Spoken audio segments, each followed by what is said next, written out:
September 15th, 1916, 3,000 feet above the Somme, France. The air is thin and bitterly cold. Lieutenant Alistair Brown of the Royal Flying Corps hunches low in the open cockpit of his BE-2C reconnaissance plane. The roar of the 90-horsepower engine fills his ears. It is a constant, rattling vibration that shakes the wooden frame of his aircraft. Below him is not a landscape. It is a wound, a vast, brown, festering scar stretching from horizon to horizon. This is the Western Front. For 2 months, Lieutenant Brown has flown this same patch of sky. His mission is always the same: to dodge German Archie anti-aircraft fire and to photograph the spiderweb of enemy trenches. His observer, sitting just in front of him, grips the ring of his Lewis machine gun. His eyes scan the gray sky for the dreaded Fokker-Eindecker, the German scourge of the sky. But the real enemy is below. From this height, you can finally understand the stalemate. You see the two opposing lines of trenches. They look like massive parallel earthworks dug by giant insane worms. And between them is the gray, pockmarked ribbon of death. No man's land. Lieutenant Brown has seen what happens there.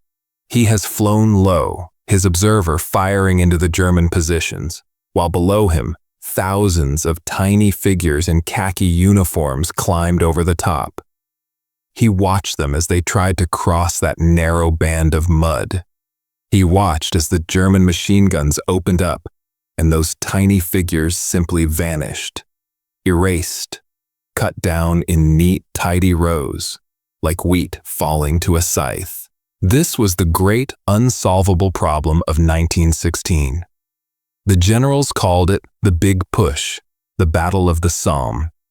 It began on July 1st. It was a day that was supposed to be the great breakthrough. It was instead the single bloodiest day in British military history. 57,000 casualties before the sun went down. The German Maschinengewehr 08, the MG-08, was king. Its water-cooled barrel could fire 600 rounds a minute, all day. It was a meat grinder, and it was protected by the other great god of this war, barbed wire. The British plan had been simple: pound the German wire and trenches with artillery for a week, then walk over. But the artillery did not cut the wire. It only churned the mud and warned the Germans that an attack was coming. Now, 2.5 months later, they are trying again. It is 6 a.m. The largest artillery barrage yet has just lifted. A new, creeping barrage is beginning to walk forward, and Lieutenant Brown, circling high above the village of Flers, watches the whistles blow. The tiny khaki figures once again climb out of their trenches. He feels a knot tighten in his stomach. He is about to witness another massacre. The German machine guns, right on cue, begin to chatter. He sees the flashes, the tiny sparks of light from the German positions. But then, through the drifting smoke and morning mist, Lieutenant Brown sees something else, something impossible. They are not men, they are not horses, they are shapes. Huge, dark, geometric shapes, crawling slowly, deliberately through the barbed wire. They look like giant steel slugs, and they are heading straight for the German machine guns. Lieutenant Brown is not a fool. He is a trained reconnaissance pilot. He knows every piece of equipment in the British and German inventory. But these things are not in any inventory. They are a total surprise. They move impossibly slowly. A walking pace, 3, perhaps 4 miles per hour. The German artillery spots them. Shells begin to burst around them. Geysers of black mud and fire erupt from the battlefield. One of the shapes stops. It lurches sideways and sinks into a deep shell crater. Another slews to a halt, a plume of black smoke pouring from its side. Brown nods grimly. So, they can be killed. But the others, perhaps a dozen, do not stop. They just keep crawling. He forces his gaze away from the machines and back to the German lines. He needs to report on the effect of the attack, and what he sees makes his blood run cold. He watches the German machine gun positions, the ones that have slaughtered thousands, and they are firing. He can see the tiny, flickering tracers, all converging on the new machines. Down on the ground, in a trench near the village of Ginchy, Lieutenant Otto von Müller of the 1st Bavarian Infantry Regiment peers over the sandbags. He is a veteran. He has been here for a year. He has survived Verdun. He does not fear the English. His MG-08 team is set up, their beaten zone perfectly aligned with a gap in their own barbed wire. "They are coming!" his spotter yells. "Let them come," Otto mutters. He chambers around in his Mauser rifle. He hears the familiar whistles. He sees the khaki figures rise from the mist. Fire! The MG-08 barks to life, a deafening mechanical rhythm, and then he hears another sound. It is not the sound of artillery. It is not the sound of machine guns. It is a deep, grinding clanking, a metallic roar that sounds like a factory that is moving. "What is that?" his loader whispers, his eyes wide. Out of the smoke it appears. It is not a vehicle. It is a fortress. A moving steel-plated box painted in a bizarre, jagged camouflage. It is 26 feet long, shaped like a giant diamond, and it is coming straight for them. "Fire at it!" Otto screams. The MG-08 team swivels their heavy gun. They unleash a full belt of ammunition at the approaching shape. The bullets ping off the armor. They spark and ricochet like pebbles thrown against a battleship. The monster does not slow down. It reaches their barbed wire entanglement, the wire they have spent months thickening. It does not try to go around it. It does not stop. It simply crushes it. The wooden posts snap like twigs. The wire is pressed flat into the mud beneath its massive, all-encompassing tracks. The MG-08 is still firing, but it is useless. "K-bullets! K-bullets!" Otto yells, frantically searching for his armor-piercing rounds. But it is too late. The machine, this landship, reaches the lip of their trench. It pauses, tilts its nose up, and then begins to cross. Its immense weight caves in the walls of their trench.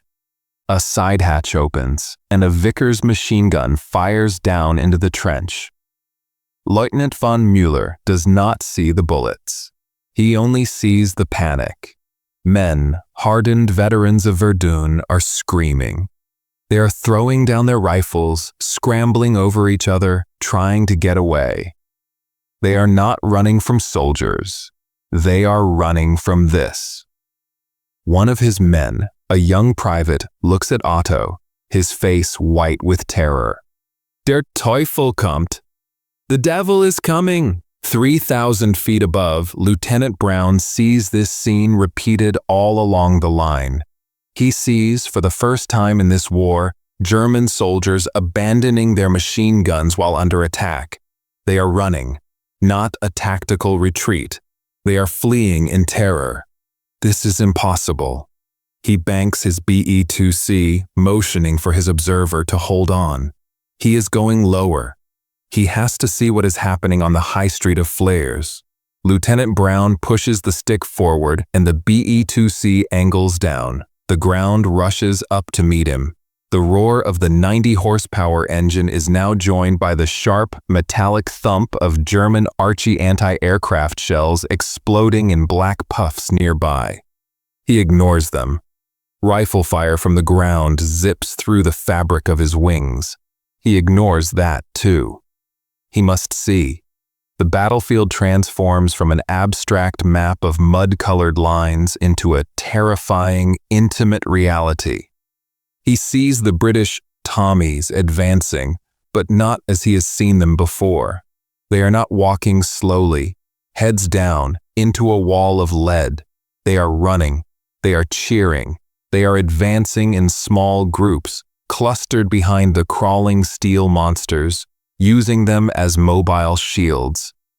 This was a tactic no one had ever trained them to do. It was pure battlefield instinct. He spots one of the shapes in particular. It has crawled past the German front-line trench, crossed the secondary trench, and is now grinding its way through a shattered patch of trees the maps call Needlewood. It is heading directly for the ruins of Flers. Inside that tank, D-17, known to its crew as Dinakin, Captain H.W. Mortimer is completely blind. He is strapped into a tiny, cramped metal box, shared with 7 other men. The noise is a physical, pounding force, so loud that conversation is impossible. He communicates with his drivers by hitting them on the left or right shoulder with a wooden stick. The air is a toxic, unbreathable soup of carbon monoxide, exhaust fumes, and cordite smoke. The temperature inside is over 110 degrees Fahrenheit, 43 degrees Celsius. Machine gun bullets are hammering the outside of the hull. A deafening, metallic pounding like 1,000 pneumatic hammers. They are not penetrating, but every impact sends a shower of tiny, red-hot fragments of steel, spall, zinging around the dark cabin. Mortimer's face is already bleeding from a dozen tiny cuts. He has no idea where he is. He has not seen the outside world for an hour. He is simply steering by compass and by the map he memorized. He fires his 2 6-pounder cannons at any concrete bunker or machine gun flash he sees through his tiny vibrating vision slit. His tank had started the attack at 6:20 a.m. Of the 4 tanks in his section, 2 had immediately ditched in shell craters, their tracks spinning uselessly. A third had its steering fail. Only Dinakin kept going. In the bombed-out cellar of the Flers Town Hall, a German reserve unit, the 2nd Bavarian Regiment, huddles. They have heard the screams from the front line. They have heard the rumors of der Teufel. They grip their Mauser rifles, their potato masher grenades stacked neatly. They are ready for the British infantry. They are not ready for D-17. With a crash of brick and splintering wood, the 28-ton tank smashes through the wall of a ruined bakery and lurches onto the main road, the High Street of Flers. A German MG-08 team, set up in a second-floor window, opens fire. The bullets spark uselessly off D-17's armored hide. Captain Mortimer inside sees the flash. He screams an order that no one hears and kicks the port-side gunner. The gunner understands. He traverses his 6-pounder cannon, aims, and fires a high-explosive shell, point-blank, into the building. The entire facade of the house collapses in a cloud of dust and brick. The machine gun is silent, flying at just 500 feet, dodging church steeples and chimneys. Lieutenant Alistair Brown witnesses the entire event. He stares, his mind unable to process the sight. A British war machine is driving down the main street of an enemy-held town. It is firing its main guns, while British infantry run alongside it, cheering and throwing their helmets in the air. This is not war. This is an invasion from another world. His observer is already tapping frantically on the new, unreliable wireless set. Brown grabs his own transmitter. He has to report this. This changes everything. He taps out the Morse code, his gloved fingers trembling. The message is simple: astonished. And it will become one of the most famous signals of the entire war. A tank is walking up the High Street of Flers with the British Army cheering behind it. That signal, that moment of triumph on the High Street of Flers, was the high-water mark of the day. It was a stunning, unprecedented psychological victory, but it was an illusion. While Lieutenant Brown was radioing his famous message, the reality of the Mark I's debut was crashing grinding and sinking into the mud all across the Somme. The debut of the tank was not a clean victory. It was, in reality, a chaotic, desperate, glorious failure. The British Commander-in-Chief, General Douglas Haig, had gambled everything on this new secret weapon. He had been given 49 tanks, but these were not battle-hardened machines. They were rushed, experimental prototypes, crewed by brave but half-trained volunteers. The chaos began before the attack even started.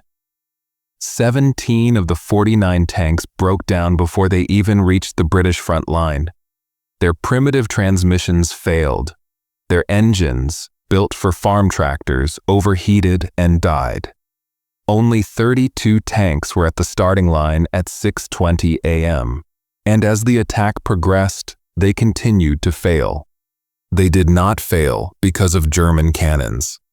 The Germans had no effective anti-tank weapon. They failed because of the battlefield itself and their own mechanical fragility. The artillery bombardment, which had failed to cut the wire, had succeeded in doing one thing. It had turned no man's land into a sea of mud, pockmarked with shell craters wide enough to swallow a house. Tank after tank ditched. They would nosedive into a crater, their tracks spinning uselessly, their hulls bellied out on the mud. Others simply broke down. Their steering failed, leaving them to drive in circles. Their engines, choked with fumes and mud, sputtered and died. The crews, poisoned by carbon monoxide and bleeding from spall, were forced to abandon their steel beasts and fight on foot or be captured by the end of the day. Of the 49 tanks Britain had possessed that morning, only 9, just 9, were still operational. The rest were scattered across the battlefield, broken, ditched, or burning. The British generals were deeply divided. Some, like General Haig, were ecstatic. They ignored the mechanical failures. They focused, as Lieutenant Brown had, on the panic. They saw that for a few hours, a handful of machines had done what 57,000 men on July 1st could not. They had broken the German line. But other commanders were furious. They saw a failed experiment. They saw dozens of broken, expensive machines. And worse, the secret was out. The element of surprise, which could have been used in a massive war-winning attack with hundreds of tanks, was now gone. The Germans, once they recovered from their initial terror, were already adapting. Their engineers were examining the captured, ditched Mark Is. Within weeks, their snipers and machine gunners were being issued the K-bullet, a 7.92mm armor-piercing round with a hardened steel core. And in their factories, they were beginning work on their own monster, the A7V. So, was the first tank attack a success or a failure?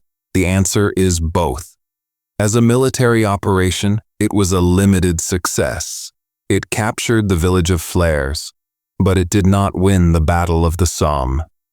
The stalemate, after a brief, terrifying shudder, settled back in.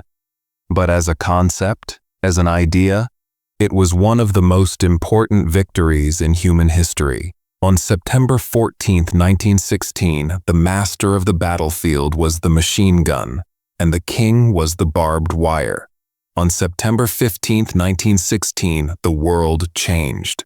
The tank was born. Armored warfare had begun.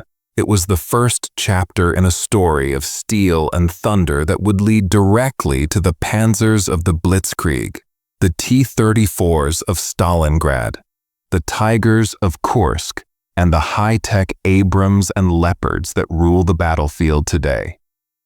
The land ship that crawled up the High Street of Flers was a flawed, fragile, terrifying machine. It was, in many ways, a failure. But it was the failure that changed the world.